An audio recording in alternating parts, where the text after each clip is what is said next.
जय हिंद दोस्तों। बिंदास लर्निंग इंस्टीट्यूट में आपका स्वागत है।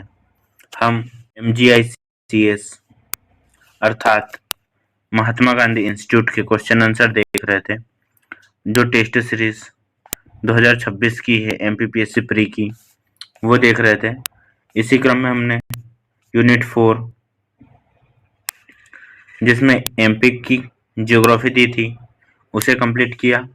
अब हमने यूनिट 5 उठाई है जिसमें MP पॉलिटी दी हुई है। तो इसमें हम MP पॉलिटी पढ़ेंगे। MP पॉलिटी में हमने 1 से 20 तक क्वेश्चन देख लिए थे। आज हम 20 से 40 तक क्वेश्चन देखेंगे तथा उन्हें भी पिछले वीडियो की तरह ट्रिक के माध्यम से याद करेंगे। तो बिना देरी किए हुए हम इस वीडियो की शुरुआत करते हैं। आज का हमारा पहला क्वेश्चन है, कौन सा अनुच्छेद उच्च न्यायालय या सर्वोच्च न्यायालय के न्यायाधीश के अपने कर्तव्यों के निर्वहन में आचरण से संबंधित किसी भी मामले पर विधानमंडल में चर्चा को स्पष्ट रूप से रोकता है? कौन सा ऐसा अनुच्छेद है जो उच्च न्यायालय मतलब हाई कोर्ट और सुप्रीम कोर्ट के न्यायाधीश के अपने कर्तव्य के उनके जो कर्तव्य है निर्वाचन के आचरण के मामले में विधानमंडल में चर्चा को स्पष्ट रूप से रोक देता है? 209, 210, 211 या 212? तो इसका आंसर होगा हमारा ऑप्शन नंबर सी अर्थात 211। 211 क्या कहता है? 211 कहता है विधानमंडल में चर्चा पर निर्बंधन उच्चतम न्यायालय या किसी उच्च न्यायालय की किसी न्यायाधीश के अपने कर्तव्यों के निर्वहन में किए गए आचरण के विषय में राज्य के विधान मंडल में कोई चर्चा नहीं होगी। ठीक है। आर्टिकल 209 क्या कहता है? राज्य के विधानमंडल में वित्तीय कार्य संबंधी प्रक्रिया का विधि द्वारा विनियमन किया जाना चाहिए। आर्टिकल 210 अर्थात 210 कहता है विधानमंडल में प्रयोग की जाने वाली भाषा। और 212 बोलता है न्यायपालिका द्वारा विधानमंडल की कार्यवाही की जांच न किया जाना। ठीक है। अगला हमारा क्वेश्चन है, अनुच्छेद 212 विधानमंडल की कार्यवाही की वैधता को किन आधारों पर न्यायालय में चुनौती दी जा सकती है? मौलिक अधिकारों पर, प्रक्रिया की अनियमितता, दुर्भावनापूर्ण इरादे तथा शक्ति का उल्लंघन। जो आर्टिकल 212 में हमने देखा था क्या था? विधानमंडल की कार्यवाही की जांच न करना। ठीक है।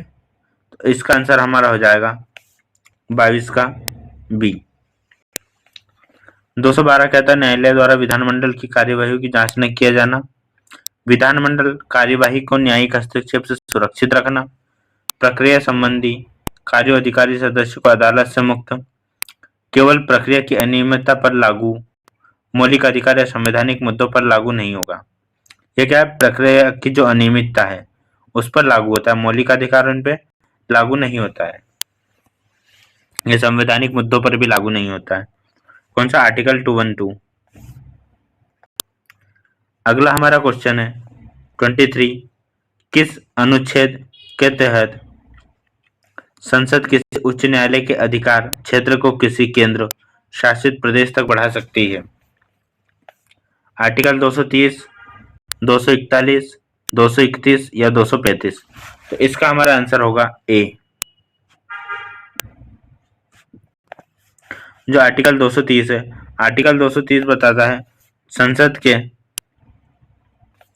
आर्टिकल 230 क्या बताता है? संसद के अधिकार देता है। यह संसद, आर्टिकल 230 संसद को यह अधिकार देता है कि वह किसी राज्य के उच्च न्यायालय का क्षेत्राधिकार किसी केंद्र शासित प्रदेश तक बढ़ा सके। ठीक है। आज जो हाईकोर्ट का क्षेत्राधिकार है, जैसे गोवा तक है, तो गोवा से वह किसी पास वाले दमन द्वीप तक भी, केंद्र शासित तक भी उसका क्षेत्राधिकार बढ़ा सकती है। आर्टिकल 231 कहता है 2 या 2 से अधिक राज्यों के लिए, राज्यों और केंद्र शासित प्रदेश के लिए सामूहिक उच्च न्यायालय, जैसे 2 राज्य हो गए, कोई से तमिलनाडु, महाराष्ट्र, ये 2 राज्य प्लस एक मतलब किसी भी जो हमारा यूटी है केंद्र शासित प्रदेश, इनके लिए एक न्यायालय की व्यवस्था की जा सकती है। यह 231 में बताया गया है। 241 में बताया गया है केंद्र शासित प्रदेशों के लिए उच्च न्यायालय होगा जिसे संसद कानून द्वारा गठित करेगी। 241 में अर्थात केंद्र शासित के लिए हाईकोर्ट का गठन है, उसका नियमन कौन बनाएगी? संसद बनाएगी। 245 में संसद और राज्य विधानसभाओं द्वारा बनाए गए कानूनों का क्षेत्र और सीमा। ठीक है, अगला हमारा क्वेश्चन है 24वां। उच्च न्यायालय के न्यायाधीशों की नियुक्ति के बारे में निम्नलिखित कथनों पर विचार कीजिए। अनुच्छेद 217 के तहत उच्च न्यायालय के न्यायाधीशों की नियुक्ति होती है। राज्य के राज्यपाल और भारत के मुख्य न्यायाधीश से परामर्श अनिवार्य है। उच्च न्यायालय के न्यायाधीश की सेवानिवृत्त की जो आयु है वह अनुच्छेद 219 में है। तो इसका आंसर हमारा क्या हो जाएगा? 1 और 2, 1 3, 2 3 या 1 2 3। तो इसका आंसर हो जाएगा हमारा केवल 1 और 2। ठीक है, क्योंकि 219 जो हमारा 219 ये हमें शपथ की बात करता है। हम क्या किसी को शपथ दिलाएंगे, हाईकोर्ट के जज को शपथ दिलाएंगे तो वो क्या बोलेंगे? नो मुझे शपथ मत दिलाओ। तो शपथ से 219 में शपथ का प्रावधान है, जबकि 217 में सेवानिवृत्ति की आयु अनुच्छेद 217 1 के तहत दी हुई है और 219 में शपथ या प्रतिज्ञा से संबंधित है। ठीक है, जब कोई उच्च न्यायालय किसी विशेष अनुच्छेद के तहत यह प्रमाणित करता है कि किसी मामले में संविधान की व्याख्या संबंधी विधि का कोई महत्वपूर्ण प्रश्न शामिल है तो उस पर सर्वोच्च न्यायालय में अपील की जा सकती है। अनुच्छेद की पहचान कीजिए। ठीक है, 131, 132, 134 है या 228। इसका आंसर हो जाएगा हमारा 132। 132 हमें यह बताता है कि 132 जो सुप्रीम कोर्ट में अपील की हमें अनुमति देता है, जब उच्च न्यायालय यह प्रमाणित कर देता है कि मामला संविधान की व्याख्या से संबंधित महत्वपूर्ण कानूनी प्रश्न उठाता है। ठीक है, आर्टिकल 131 बताता है हमें राज्य और केंद्र के बीच या राज्यों के बीच विवादों सुप्रीम कोर्ट का मूल अधिकार है। 134 है नागरिक मामलों के उच्च न्यायालय के प्रमाण पत्र के आधार पर सुप्रीम कोर्ट में अपील की जा सकती है। 228 उच्च न्यायालय में कुछ मामलों का उच्च न्यायालय में अंतरण। ठीक है, अगला हमारा क्वेश्चन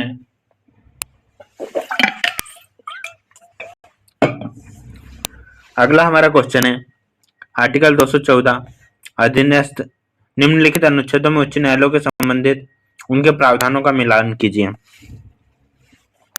अनुच्छेद और प्रावधान 214 में क्या है, 219 में क्या, 225 में क्या, 228 में क्या है? तो 214 है। 214 में हमारा हो जाएगा राज्य में एक न्यायालय होगा। 9 में अभी हम देखा है उनकी शपथ है, तो 2 का 2।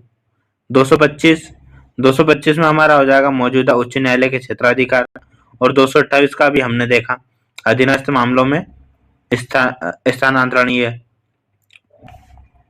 ठीक है, 228 में कुछ मामलों में अंतरण। तो इसका आंसर हो जाएगा हमारा 1 का 4,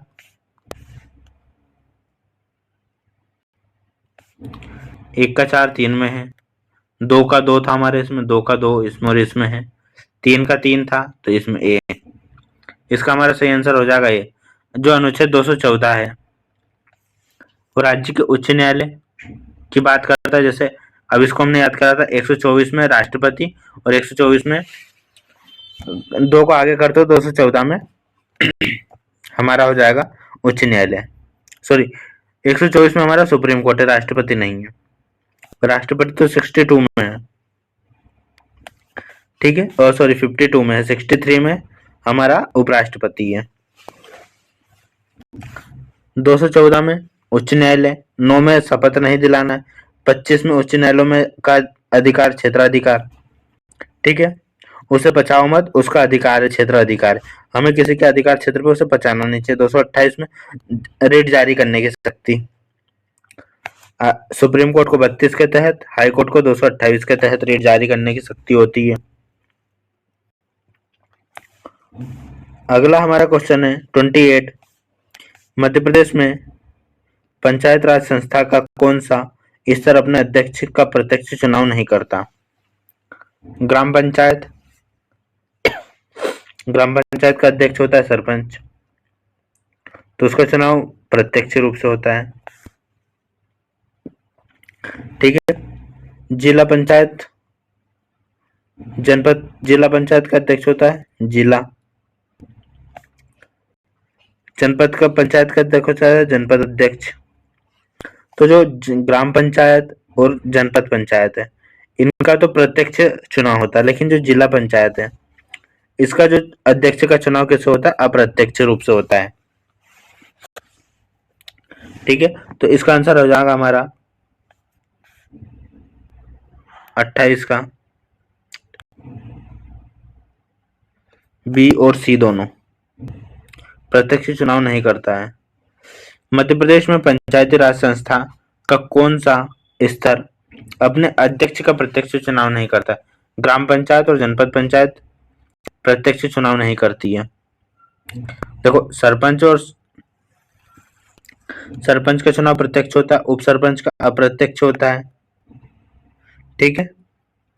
जनपद पंचायत अध्यक्ष का अप्रत्यक्ष होगा, यह भी हमने देखा। जिला पंचायत का अप्रत्यक्ष होगा, जनपद का अप्रत्यक्ष होगा। जिला पंचायत के जो सदस्य हैं उनका चुनाव प्रत्यक्ष रूप से होगा। नगर पंचायत और नगर पालिका के अध्यक्ष का चुनाव अप्रत्यक्ष रूप से होगा। महापौर, मेयर प्रत्यक्ष रूप से होगा। देखो, जितने भी पंचायत अध्यक्ष आ रहे हैं, अध्यक्ष और सदस्य, उनका चुनाव पंचायत, जनपद पंचायत अध्यक्ष और जिला पंचायत अध्यक्ष, इनका अप्रत्यक्ष से हो रहा है। और एक और याद करो, नगर पंचायत और नगर पालिका अध्यक्ष का भी अप्रत्यक्ष होगा। बाकी सभी का हमारा प्रत्यक्ष तरीके से होगा। हमारा 27वां क्वेश्चन था जो हम स्किप कर गए थे।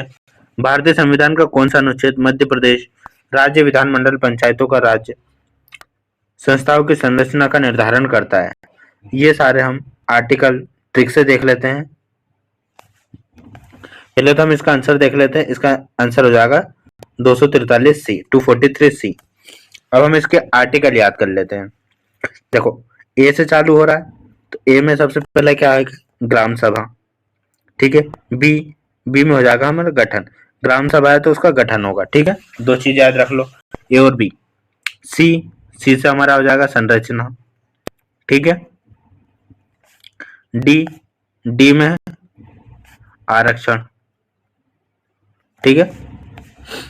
देखो, ग्राम सभा ए में, बी में गठन होगा, सी से हो गई हमारी संरचना। हम कितने 4 साल का आरक्षण देखे। D 1 2 3 4, A B C. D मतलब 4 साल का आरक्षण देंगे हम, इसे याद रख लो। 5, इनकी 5 साल की कार्य अवधि होती है। ठीक है। 6, एफ मतलब अयोग्यता। एफ को हम बोल देंगे फेल हो रहा है, मतलब उसके अंदर अयोग्यता है। जी का मतलब होता है, देखो जी कितने नंबर पे आता है? 7 से हम क्या याद कर लेंगे? शक्ति। ठीक है। 7 कितनी है? शक्ति है। 8 मतलब एच दिया है। एच मतलब कर सकती, मतलब होम पे हम क्या देंगे? कर देते हैं, तो कर सकती। ठीक है। एच आई में क्या आ जाएगा? आई मतलब इनकम। ठीक है, इनकम मतलब वित्त आयोग। ठीक है। जे है, अगर इनकम हो रही तो हम उसको लिख के रखेंगे, तो लेखांकन। आई के बाद में जे आ रहा है, जे में लेखांकन। के में पंचायत के लिए निर्वाचन।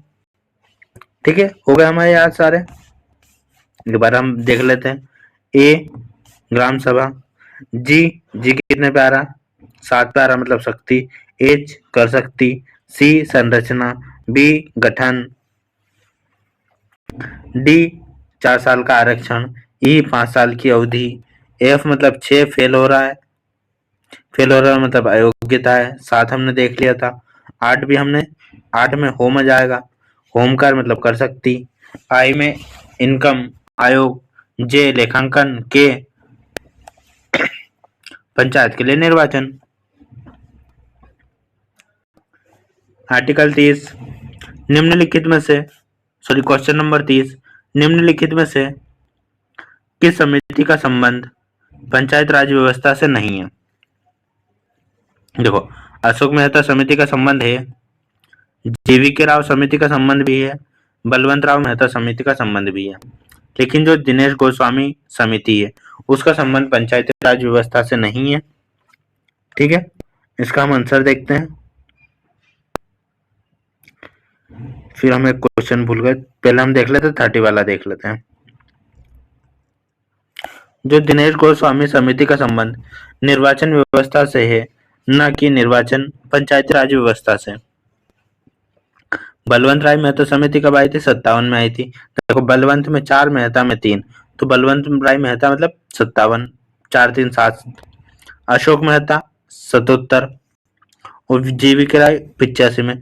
पंचायती राज व्यवस्था से संबंधित अन्य समितियों में एल एम सिंघवी समिति भी थी, पीके थुम्बन समिति भी थी। ठीक है, अब हम 29 वाला क्वेश्चन देख लेते हैं। 29 में दिया था, मध्य प्रदेश पंचायती राज अधिनियम 1993 के अंतर्गत जिला पंचायत अध्यक्ष पदों पर अनुसूचित जनजातियों के लिए आरक्षण इस आधार पर होगा। किस आधार पर दिया जाएगा? जिले में अनुसूचित जनजातियों की कुल संख्या के आधार पर, ब्लॉक के अनुसूचित जनसंख्या के आधार पर, पूरे राज्य के अनुसूचित जनजाति की संख्या पे, राष्ट्रपति की अनुशंसा पर।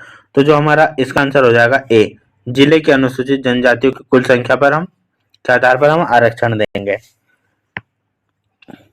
1993 के अंतर्गत अभी हमने आर्टिकल देखा था 243 में आरक्षण की बात की गई है, सीटों का आरक्षण। पंचायती राज संस्थानों को अनुसूचित जाति 47 मतलब एसटी और एससी के लिए सीटें उनकी जनसंख्या के अनुपात में दी जाएगी। विधानसभा में कितनी? 47, एसटी एससी के लिए 35, लोकसभा में 6 और 4। ये हो जाएगी हमारी लोकसभा में एसटी की सीट है, ये एससी की सीट है। जो 73वां जो संविधान संशोधन है, महिलाओं के लिए 33% सीटें आरक्षित की गई है। पंचायती राज ग्राम स्वराज संशोधन अधिनियम के माध्यम से महिलाओं के लिए आरक्षण की सीमा बढ़ाकर 50% कर दिया है। 30वां हमारा हो गया था। अब हमारा 31वां क्वेश्चन है नेक्स्ट। मध्य प्रदेश पंचायती राज अधिनियम के तहत पंचायती राज वित्त का लेखा परीक्षण करने की शक्ति निम्नलिखित में किसके पास है? सीएजी के पास है, राज्य के लेखाकार, राज्य सरकार के अधीन स्थानीय निधि लेखा परीक्षक या राज्य वित्त आयोग। तो इसका हमारा आंसर हो जाएगा जो राज्य सरकार के अधीन स्थानीय लेख उनके पास है। इसकी हम डिटेल देख लेते हैं। मध्य प्रदेश पंचायती राज अधिनियम के तहत पंचायत राज वित्त का लेखांकन परीक्षण करने की शक्ति राज्य सरकार के अधीन स्थानीय निधि लेखा परीक्षक के पास होती है। केंद्रीय स्तर में लेखा परीक्षक का कार्य, जो केंद्रीय स्तर पर है, लेखा परीक्षक का कार्य कौन करता है? भारत के सीएजी, नियंत्रक एवं महालेखा परीक्षक। इसका जो संबंध है 148 से 151 अनुच्छेद में इनकी बातें बताई गई है, डिटेल दी हुई है। ठीक है, और जो मध्य प्रदेश गठन वित्त आयोग राज्यपाल करता है गठन, 5 वर्ष की अवधि, 243 आय से 243 आय में वित्त आयोग है, और वाई में नगर पंचायत के लिए, ये ग्राम पंचायत के लिए। प्रथम बार गठन 1995 में। प्रथम राज्य वित्त आयोग रिपोर्ट जून 1996 में आई थी। 1996 से मार्च 2001 की अवधि को कवर किया जाता है। ठीक है, अगला हमारा क्वेश्चन है 32वां। मध्य प्रदेश की निम्नलिखित में से किस पहल ने सार्वजनिक सेवाओं के वितरण में सुधार लाने के लिए संयुक्त राष्ट्र लोक सेवा पुरस्कार 2012 जीता? तो इसका आंसर हो जाएगा हमारा लोक सेवा गारंटी। हमारी गारंटी की हम पुरस्कार जीतेंगे, लोगों की सबकी गारंटी की हम पुरस्कार जीतेंगे। तो लोक सेवा गारंटी अधिनियम के तहत जो लोक सेवा गारंटी सेवा ने सार्वजनिक सेवा में वितरण हेतु 2012 पुरस्कार प्राप्त किया। कौन सा? संयुक्त राष्ट्र लोक सेवा। निश्चित समयावधि के में नागरिकों निश्चित समयावधि में नागरिक सेवाओं की कानूनी गारंटी देने वाला देश का पहला राज्य कौन सा है? मध्य प्रदेश है। ठीक है। जो लोक सेवा केंद्र के माध्यम से नागरिकों को एक समयावधि में सेवाएं प्रदान करने के लिए भी सभी तहसील 439 लोक सेवा केंद्रों की स्थापना की गई है। अगला हमारा क्वेश्चन है, लोक सेवा गारंटी अधिनियम 2010 के अंतर्गत निर्धारित समय में भीतर सेवा प्रदान करने के लिए किसी लोक सेवक का अधिकतम जुर्माना कितना होगा? तो ये जुर्माना कितना? 5,000 होगा। ठीक है। यदि कोई अधिकारी अपने कर्तव्यों का पालन करने में विफल रहता है तो उसे प्रतिदिन 250 रुपए से लेकर अधिकतम 5,000 रुपए तक का जुर्माना देना होगा। जो मध्य प्रदेश लोक सेवा गारंटी अधिनियम लागू करने वाला भारत का पहला राज्य है मध्य प्रदेश। कब हुआ था? 25 सितंबर 2010 में। कितनी सेवाएं हैं? 748, और जिसमें से ऑनलाइन 342 है। 2013 में राज्य लोक सेवा अभिकरण की स्थापना की गई।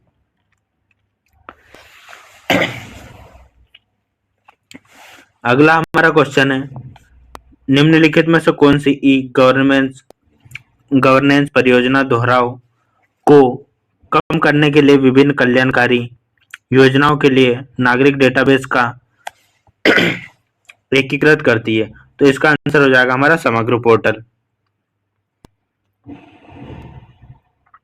इसमें ट्रिक बनाने जैसी कोई चीज नहीं है। जहां भी ट्रिक बनाने वाली चीजें आएगी हम बिल्कुल ट्रिक बनाएंगे। ये चीजें, और एमपीपीएससी इतने कठिन इतने डीप में क्वेश्चन पूछता भी नहीं है। अभी तक तो नहीं पूछा, अब आगे का पता नहीं, फिर भी हम इसमें दिए हुए तो कंप्लीट कर लेते हैं। समग्र पोर्टल मध्य प्रदेश सरकार द्वारा प्रारंभ ई गवर्नेंस पहल जो नागरिक डेटाबेस का एकीकृत करती है।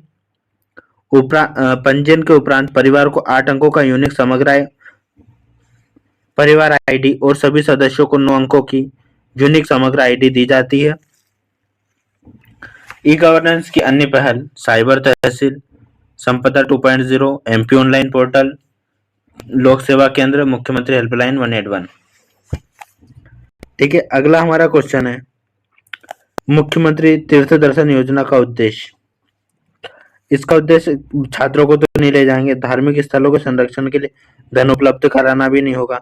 जो वरिष्ठ नागरिक है, तीर्थ दर्शन कराना तो मतलब वयस्क लोगों को या फिर वरिष्ठ लोगों को करवाएंगे। कब से चालू की गई है? 3 सितंबर 2012 से चालू की गई। इसका उद्देश्य निःशुल्क तीर्थ यात्रा करवाना। इसकी उम्र 60 वर्ष से अधिक आयु के वरिष्ठ नागरिक। ठीक है। और इसका उद्देश्य नागरिकों को उनके जीवन काल में एक बार प्रदेश के बाहर निर्धारित तीर्थ स्थानों में से किसी एक स्थान की यात्रा के लिए राज्य सरकार सहायता देना। अगला हमारा क्वेश्चन है, मध्य प्रदेश लोक सेवा गारंटी अधिनियम भारत अपनी तरह का पहला अधिनियम था।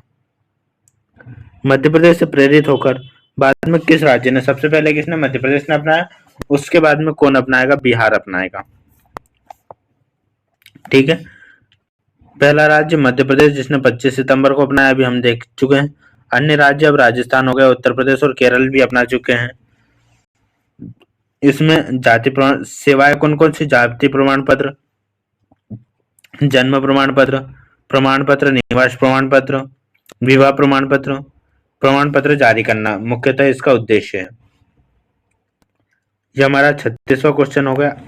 जो मुख्यमंत्री हेल्पलाइन है 181 पहल के तहत लंबी शिकायतों की कार्यवाही किस स्तर तक पहुंचा गई? जो सीएम हेल्पलाइन है कब? 2014 में चालू की गई थी।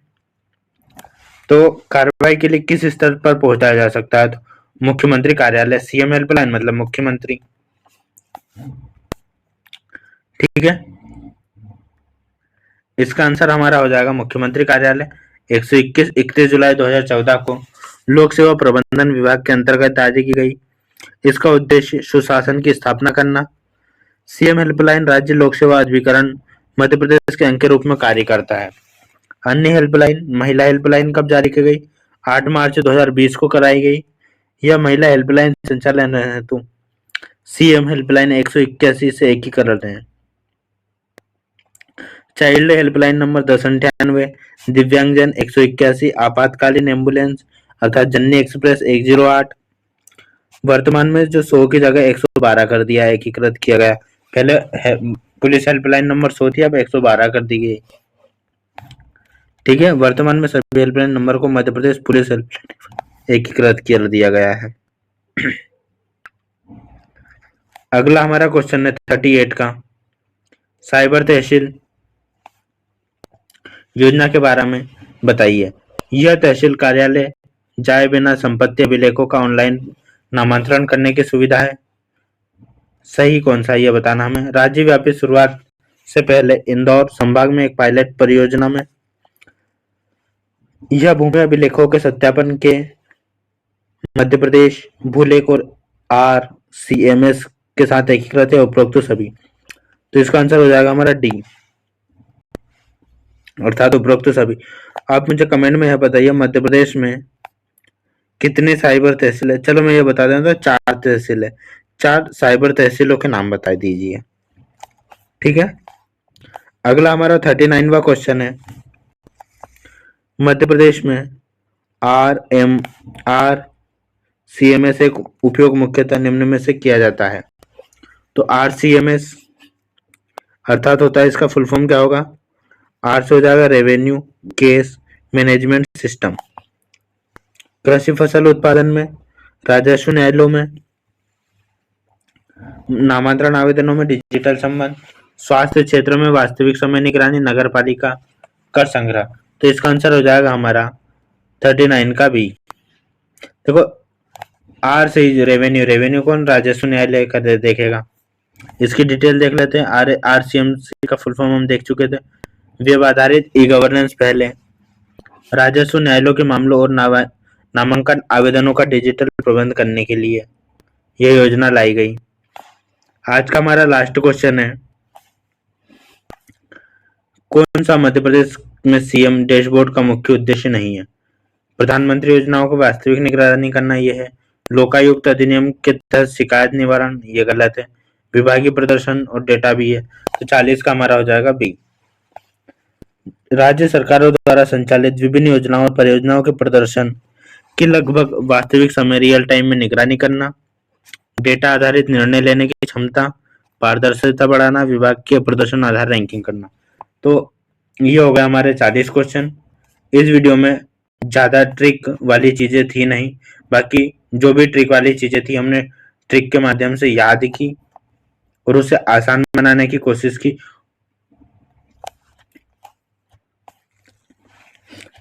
आगे के वीडियो में हम देखेंगे 41 से 60 क्वेश्चन। इस वीडियो को हम यहीं तक रखते हैं, 40 क्वेश्चन तक। अगर आपको वीडियो अच्छा लगा हो तो like, comment, share and subscribe करें। जय हिंद, जय भारत।